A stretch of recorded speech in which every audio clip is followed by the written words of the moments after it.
Assalamualaikum warahmatullahi wabarakatuh.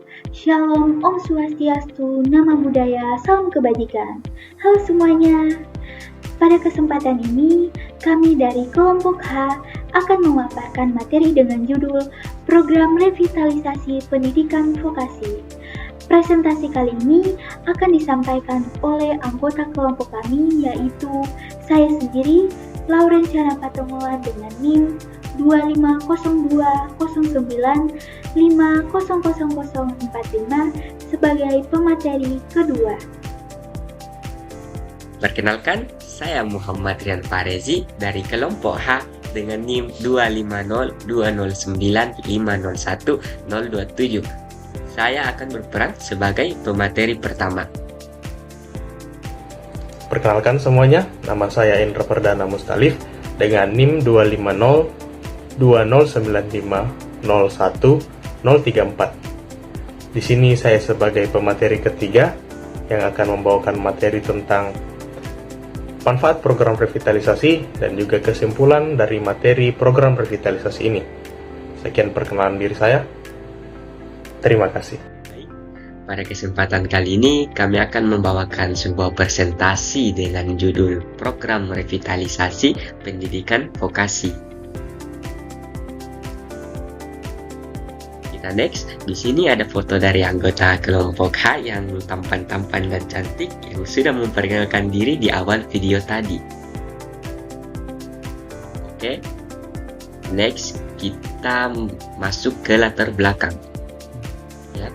Pendidikan vokasi merupakan salah satu pilar penting dalam mencetak sumber daya manusia yang memiliki keterampilan, kompetensi, dan kesiapan kerja sesuai kebutuhan dunia usaha dan juga dunia industri. Namun, realitanya di lapangan menunjukkan bahwa lulusan pendidikan vokasi di Indonesia masih menghadapi tantangan seperti kesenjangan kompetensi dengan kebutuhan industri, keterbatasan sarana dan prasarana, serta kurangnya sinergi antara lembaga pendidikan dan juga dunia kerja. Menanggapi hal tersebut, pemerintah melalui Kementerian Pendidikan, Kebudayaan, Riset, dan Teknologi merancang sebuah program yang disebut Program Revitalisasi Pendidikan Vokasi. Program ini bertujuan untuk meningkatkan kualitas pendidikan vokasi agar lebih relevan dengan perkembangan teknologi, tuntutan pasar kerja, serta mampu beradaptasi dengan dinamika global. Revitalisasi sendiri mencakup pembaruan kurikulum, peningkatan kapasitas tenaga pendidik, penguatan kerjasama dengan industri, hingga pemanfaatan teknologi digital dalam proses pembelajaran. Dengan adanya program revitalisasi ini, diharapkan lulusan pendidikan vokasi tidak hanya siap memasuki dunia kerja, tetapi juga mampu menciptakan lapangan pekerjaan melalui kewirausahaan berbasis keterampilan. Hal ini menjadi sangat penting untuk mendukung pembangunan ekonomi nasional, mengurangi angka pengangguran, serta mewujudkan Indonesia yang berdaya saing di era revolusi industri dan society. Oleh karena itu, pembahasan mengenai program revitalisasi pendidikan vokasi dalam presentasi kali ini penting dilakukan guna memberikan pemahaman yang lebih mendalam mengenai tujuan, strategi, dan manfaat program tersebut bagi dunia pendidikan maupun pembangunan bangsa secara keseluruhan.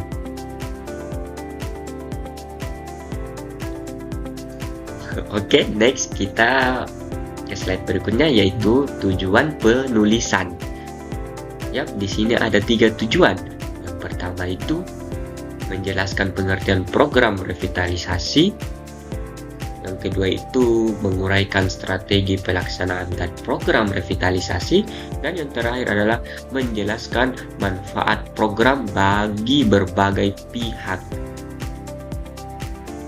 Next.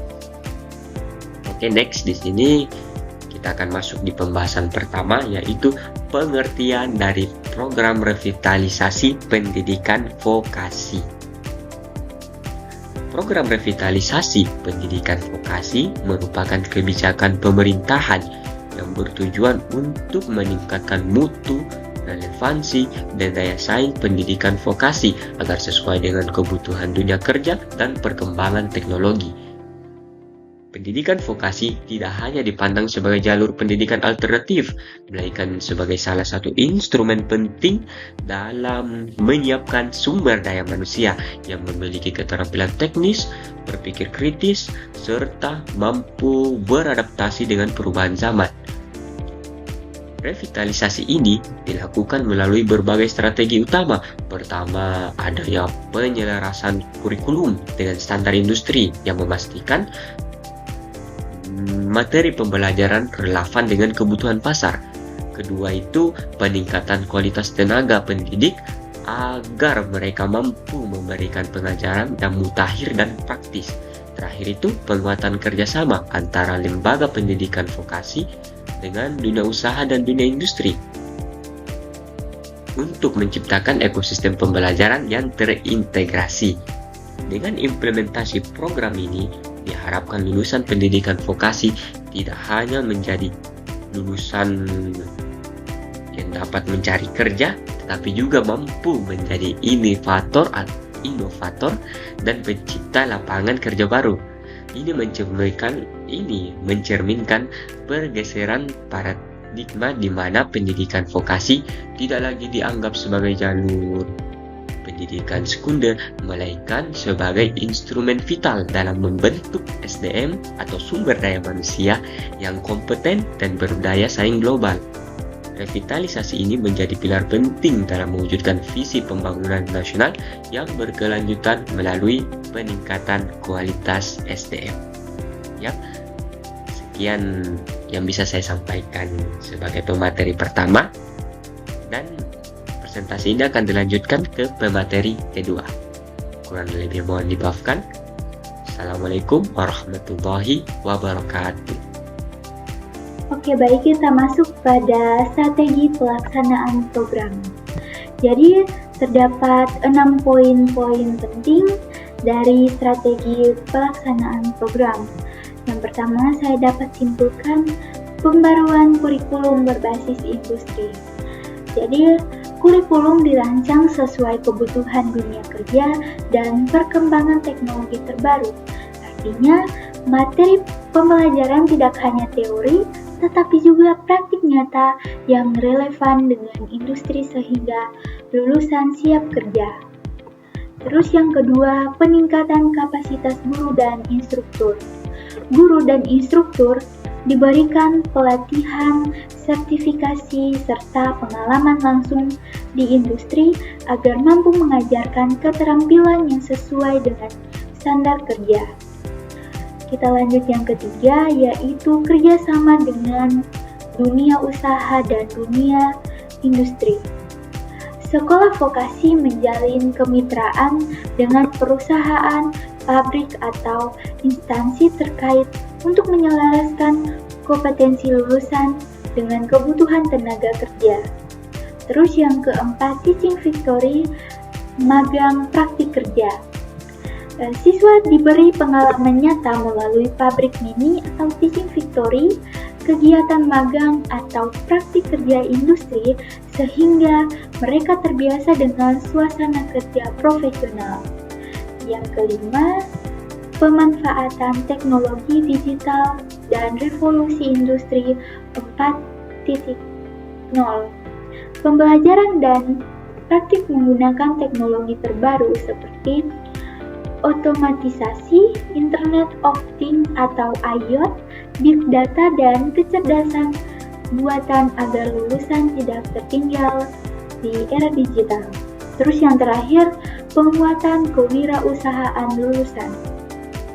Jadi, lulusan tidak hanya dipersiapkan sebagai pekerja, tetapi juga dibekali dengan keterampilan kewirausahaan agar mampu menciptakan lapangan kerja sendiri. Jadi, itu saja materi dari saya. Saya berikan pada pemateri selanjutnya. Baik, di sini saya akan menjelaskan tentang manfaat program revitalisasi. Pertama, manfaat bagi peserta didik. peserta didik akan mendapatkan keterampilan sesuai dengan kebutuhan industri, lebih siap kerja karena terbiasa praktik, dan memiliki daya saing yang tinggi di pasar kerja lokal maupun pasar global. Yang kedua, manfaat bagi dunia usaha ataupun industri. Manfaatnya adalah mendapat tenaga kerja yang kompeten sehingga kualitas meningkat, pekerjaan lebih efisien, dan produktivitas perusahaan makin naik. Yang ketiga, bagi bangsa dan negara. Manfaatnya yaitu akan mengurangi pengangguran, meningkatkan kualitas sumber daya manusia, serta memperkuat daya saing bangsa di tingkat internasional. Dan selanjutnya, kesimpulan dari materi ini adalah revitalisasi pendidikan vokasi adalah sebuah langkah strategis untuk meningkatkan kualitas sumber daya manusia. Program ini menekankan penyelarasan dengan industri, pemanfaatan teknologi digital, dan penguatan kewirausahaan agar lulusan siap kerja sekaligus mampu menciptakan lapangan kerja baru. Artinya, revitalisasi pendidikan vokasi ini adalah upaya meningkatkan kualitas sumber daya manusia melalui penyelarasan kurikulum dengan kebutuhan industri, dengan pemanfaatan teknologi digital dan penguatan kewirausahaan, sehingga program ini bertujuan agar lulusan tidak hanya siap bekerja, tetapi juga mampu menciptakan lapangan kerja baru sehingga berkontribusi pada daya saing bangsa. Sekian pemaparan dan materi dari saya. Terima kasih. Oke teman-teman, itulah hasil pemaparan materi dari kelompok kami. Jika ada kesalahan kata, mohon dimaafkan. Kami dari kelompok H pamit undur diri. Assalamualaikum warahmatullahi wabarakatuh.